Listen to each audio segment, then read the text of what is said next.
1:46 de la tarde, como todos los miércoles y jueves, destinamos esta parte final de Noticias Telemedellín a nuestra sección de víctimas y restitución de tierras.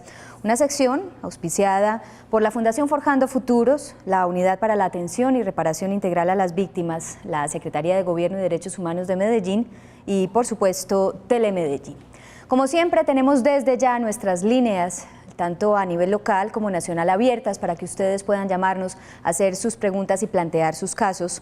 Las líneas son 441-2100 o a nivel nacional 018-4140-99. Esta tarde nos acompaña Beatriz Villegas, abogada de protección y prevención de la Unidad de Víctimas de la Alcaldía de Medellín. Y está con nosotros también Gerardo Vega, director de la Fundación Forjando Futuros. Específicamente porque hoy vamos a hablar de un informe que fue presentado por la Fundación la semana pasada de cómo avanza el proceso de restitución de tierras en Antioquia y particularmente en la región de Urabá. Gerardo, Beatriz, bienvenidos. Comencemos contándole a los televidentes entonces por qué la Fundación decide presentar este informe la semana pasada precisamente allá en Urabá. Sí, hicimos un informe de gestión la semana pasada en la ciudad de Apartadó, donde hacíamos un resumen de lo que ha sido 2 años de trabajo representando víctimas de restitución de tierras, víctimas que fueron despojadas o fueron desplazadas u obligadas a abandonar sus predios, su parcela o su finca. La Fundación, en conjunto con varias entidades, USAID, la Agencia de Cooperación Norteamericana o Oxfam, también una organización no gubernamental de España, de Intermon Oxfam, hemos venido trabajando la documentación de 560 casos. Hay 460 ya ellos terminados y presentados ante las oficinas del gobierno, que consiste en saber quién es la víctima, la documentación de las víctimas, el certificado de nacimiento, el registro civil de nacimiento, el registro civil de matrimonio, certificados de defunción si los hay, la documentación que lo acreditan como víctima, los planos de levantamiento topográfico de los predios que reclaman y qué fue lo que allí pasó. Eso es lo que hacemos, armamos un expediente, organizamos un expediente y lo presentamos a las oficinas de gobierno para que ellos a su vez lo presenten a los jueces. Las cifras son muy contundentes, se habla de 98.292 hectáreas abandonadas o despojadas y la restitución ha sido realmente lenta, se habla de 587 de esos predios restituidos. ¿Por qué el proceso en este sentido es tan lento? Porque ustedes también, digamos, se han manifestado al respecto sobre la lentitud en la que se llevan a cabo estos procesos. Sí, María Adelaida, además de eso, queríamos que la gente supiera, le entregamos una carpeta a cada uno, un resumen de lo que se ha hecho, qué es lo que hemos hecho y qué hemos entregado a las autoridades de gobierno para que la gente tenga ahí claro un listado, un check-in, un listado donde dice qué se presentó, qué falta por presentar, para que la gente tenga mayor tranquilidad cómo va su caso. Y realmente el proceso ha estado lento también en el orden nacional. Las cifras de restitución en el orden nacional lo alcanzan el 1%. Y en Urabá el 0.5%. Solo 17 fallos judiciales. Ya han subido a 22 fallos que representan 587 hectáreas restituidas en 22 casos. 17 casos, han fallado 4 casos más, son 22 y bueno, va lento el proceso. Nosotros aspiramos a que se hagan unos ajustes, unas modificaciones en la ley, unas rutas preferentes para poder agilizar este tema de la devolución de los predios, las fincas y las parcelas en Urabá y en el resto del país. En Urabá son 100.000 hectáreas, lo que reconocen las cifras oficiales, el INCODER, el RUPTA, que es el Registro Único de Tierras Despojadas, de personas desplazadas, reconocen eso y realmente pues no se llega al 0.5%. ¿Y qué fue lo que pasó específicamente en Urabá? Gerardo, ¿cuáles fueron los grupos armados a los cuales se le atribuyen esos hechos violentos que dejaron a tantas personas sin su tierra en esta región? Bueno, allí en 500 sentencias que nosotros leímos del orden nacional y en los fallos que van de Urabá, 22, lo que dicen los jueces en los considerandos es que el 99% fue causado de esos fallos que van hasta ahora. No es una apreciación de la Fundación ni es una conclusión de la Fundación, es lo que dicen los jueces en esos fallos. que el 97% fue ocasionado por paramilitares. Fenómeno del paramilitarismo que fue tan fuerte en la región de Urabá, y el 1% fue ocasionado por la guerrilla. Bueno, parece que tenemos la primera llamada esta tarde. Está con nosotros en la línea Beatriz. Bienvenida a Noticias Telemedellín y a esta sección de víctimas y restitución de tierras. ¿Cuál es tu caso, tu pregunta concreta? Muy buenas tardes. Mira, para hacerle una preguntita al doctor. Mira, yo fui desplazada, me mataron un hijo en 1996 de 14 años. Fui desplazada en esa misma época, después de que me mataron mi hijo. Aparezco en el registro único de víctimas, pero a mi hijo pues me pidieron la papelería toda de mis hijos y todo hace 2 años. Va a ser 2 años ahora en diciembre. Y no, esa es la hora pues de que no sé si no me han respondido nada. Y sobre el desplazamiento, a ver si me podrían, qué vueltas tendría que hacer para la indemnización. Muy bien, doña Beatriz, muy buenas tardes. Le podemos contar que efectivamente usted tiene un caso de desplazamiento registrado mediante la ley 1448 incluido.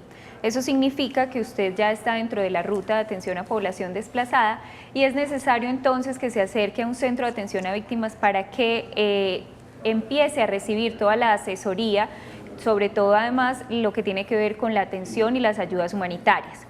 La indemnización como tal, es necesario que usted actualice sus datos, esté con toda la información de su núcleo familiar para cuando Medellín esté priorizada en la atención e indemnización a población desplazada, ya aparezca usted dentro del listado y pueda recibir esa indemnización. Por el momento, Medellín no está siendo priorizada, por lo tanto, para este año no sabemos una fecha prevista donde pueda recibirla, sin embargo, pues en el CAP puede recibir toda la información.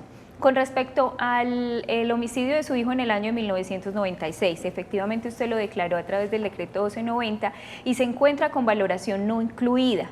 Es necesario entonces que se presente a uno de los centros donde hay enlaces de reparación, ya sea en el Centro de Atención a Víctimas de Belencito o en la Unidad Intermedia de Derechos Humanos, para que allí le puedan dar información sobre la resolución de no inclusión, porque es necesario que le cuenten por qué fue no incluido y de esta manera usted debe poder agotar los recursos para que la unidad vuelva a estudiar su caso, el del homicidio de su hijo. Recordémosle tanto a Beatriz como a los demás televidentes qué significa no estar incluido y cuáles son esos procesos que se pueden llevar a cabo después de que hay una resolución precisamente de no inclusión en el registro único de víctimas. Muy bien, todo el protocolo de atención a víctimas requiere que las personas que declaran por hechos victimizantes puedan demostrar que los hechos fueron causados por y dentro del conflicto armado, aún dentro de las épocas que contempla la ley, esto es desde 1985 hasta la fecha. ¿Sí? Entonces, en ocasiones no se lleva toda la documentación, todas las pruebas que puedan acreditar que efectivamente el homicidio, el desplazamiento u otros hechos victimizantes ocurrieron dentro del conflicto armado. Por lo tanto, quien valora no tiene elementos suficientes para poder identificarlo y reconocerlo. Eso es lo que da la valoración de no inclusión. Como consecuencia, tenemos unos recursos que son de reposición y apelación, que es el primer recurso a través del cual toda víctima o toda persona que se considera víctima insiste a la unidad de víctimas para que estudie nuevamente su caso, aporta nuevas pruebas y acredita más elementos para que entonces la unidad pueda decirle que va a ser reconocida su condición de víctima y puede ser sujeto de alguna reparación. Eso quiere decir que no una primera respuesta negativa es ya definitiva. No, no. A veces muchas personas son notificadas de la resolución de no inclusión y como consecuencia pierden el término, o sea, 10 días siguientes a partir de la notificación para presentar el recurso. Entonces agotamos otros recursos, que es una revocatoria, donde nuevamente aportamos todos los elementos y solicitamos a la unidad que estudie los casos y pueda acreditar la condición de víctima. Bien, vamos a recibir, adelante Gerardo. Es como Beatriz, sí. Sintetizarle en el sentido de que se presente para notificarse de esa resolución de no inclusión, que hasta donde entiendo no está notificada, y allí mismo solicite que le hagan el recurso de reposición para que las autoridades de la unidad reconsideren la decisión que han tomado de no incluirla, con nuevas pruebas, como lo dijo la doctora Beatriz, con nuevos hechos, nueva información que permita que la unidad reconsidere esa decisión.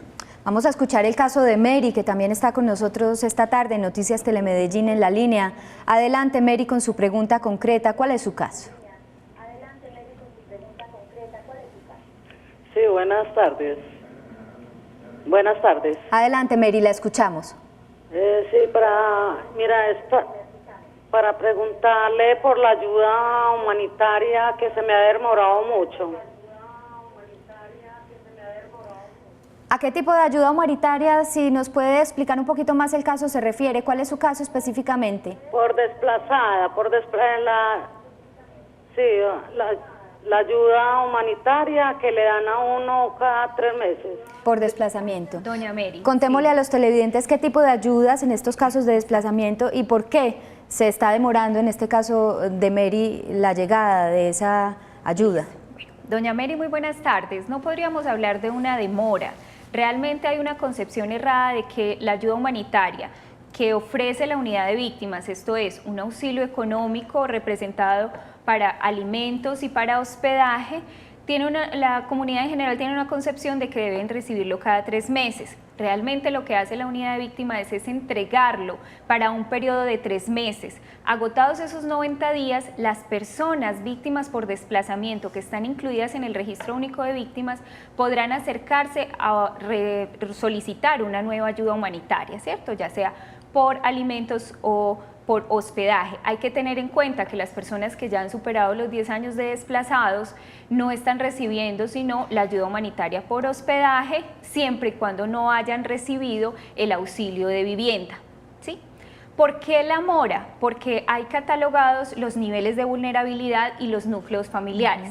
Normalmente cuando la persona recibe un turno 3D, que es el de menor vulnerabilidad, los turnos están para 7, 8 meses ser entregados, ¿cierto? Solamente hoy se están priorizando aquellas personas que puedan demostrar con documentos, eso es con historias clínicas, con certificados de una autoridad competente, su condición de vulnerabilidad, de tal manera que la unidad pueda estudiar esa condición y priorizar la entrega de su ayuda humanitaria. Pero en el caso de Mary, digamos, estaba estipulada esta ayuda solo por los 3 primeros meses. Esta es la ayuda como de emergencia. No, hay una ayuda humanitaria inmediata y una ayuda humanitaria de emergencia y una transitoria. Es muy probable que ya doña Mary se encuentre en la ayuda humanitaria transitoria y eso hace que ella pueda solicitar una ayuda, se la dan por 3 meses, agotados esos 3 meses la solicita nuevamente y debe esperar un turno que se le puede demorar entre 6 y 7 meses porque es muy probable que esté catalogada como 3D, es decir, núcleos familiares donde tienen personas que tienen capacidad de trabajo, personas adultas, no mayores adultos ni menores, sino personas adultas con toda la capacidad de trabajo, ¿sí? Entonces eso no hace que su ayuda sea muy prioritaria. Claro. Vamos a escuchar ahora a Beatriz y Gerardo el caso de María, que también nos acompaña en la línea. María, buenas tardes. Adelante con su pregunta. Buenas tardes. La estamos escuchando, María, adelante.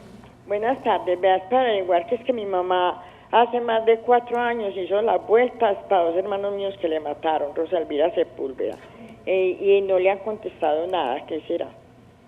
Gracias, María. Beatriz, ¿qué le podemos decir? Bueno, doña a María esta tarde? Su caso está denunciado a través de la ley 1448, tiene una valoración de inclusión, ¿sí? Es necesario entonces que espere que la unidad de víctimas le notifique a través de una comunicación escrita para que usted se presente a un centro de atención y se notifique de la resolución. Es muy probable que su valoración sea muy reciente, por lo tanto, el documento a través del cual le notifican su inclusión en el Registro Único de Víctimas no esté disponible. Es necesario entonces que espere un término de 1 mes y medio, 2 meses, que la unidad se comunique con usted a través de una comunicación escrita citándola para que se presente a un centro de atención a víctimas. Una última pregunta muy rápida porque nos queda creo que menos de un minutico. Beatriz, ¿qué pasa en esta época de fin de año con todos estos procesos? ¿Todos siguen dando normalmente o hay un freno por la temporada navideña y el comienzo? Todos los centros de atención siguen atendiendo sus horarios previstos entre 6 de la mañana y 4 de la tarde. Ustedes saben que tenemos atención de la unidad de víctimas, gestores de la Alcaldía de Medellín, abogados también de la Alcaldía de Medellín que dispone la Secretaría de Gobierno para que acompañen y asesoren a las personas en todo su trámite y la unidad pues seguirá trabajando normalmente. Pues gracias a Beatriz, gracias Gerardo, mañana nos vemos nuevamente en nuestra sección de los jueves. A ustedes también gracias por haber estado con nosotros. A las 7:25 de la noche tendremos más imágenes para contarles otras noticias, porque todo lo que pasa en la ciudad y el Valle de la Aburrá se ve primero aquí, en Noticias Telemedellín. Los esperamos.